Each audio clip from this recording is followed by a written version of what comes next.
Before replacing any sensor, always perform proper diagnosis. A faulty wire, bad connector, vacuum leak, or ECU issue can produce the same symptoms as a defective MAP sensor. Let's begin with the tools you'll need. Before performing electrical tests, switch the ignition off. If you're removing the MAP sensor, disconnect the negative battery terminal. Never force the connector or insert oversized probes into the sensor terminals because this can permanently damage the connector.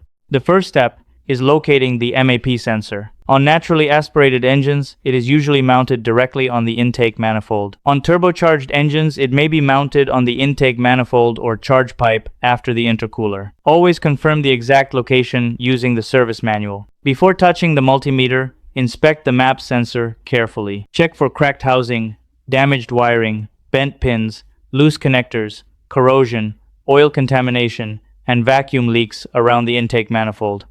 Many MAP sensor problems are caused by wiring, not the sensor itself. Most 3-wire MAP sensors use a 5-volt reference from the ECU. Sensor ground, signal wire back to the ECU. Always verify the pin assignment using the wiring diagram because different manufacturers may use different wire colors. Reconnect the battery. Turn the ignition on but do not start the engine. Inspect that the connector locks securely onto the sensor. A loose connector can cause intermittent signal loss. Set your digital multimeter to DC voltage. Back probe the 5-volt reference wire while the ignition is on. A healthy ECU should supply approximately 5 volts. If the voltage is missing, inspect the wiring and ECU circuit before replacing the sensor. Now check the ground circuit. Place the black multimeter lead on battery negative and the red lead on the sensor ground terminal. A good ground should show very low voltage drop. Poor grounding can cause false sensor readings. Finally, test the signal wire. With the ignition on and engine off, most MAP sensors produce approximately 4 to 4.8 volts because atmospheric pressure is high and manifold vacuum is absent. After the engine starts and vacuum increases, the signal voltage drops. This changing voltage tells the ECU exactly how much load the engine is under.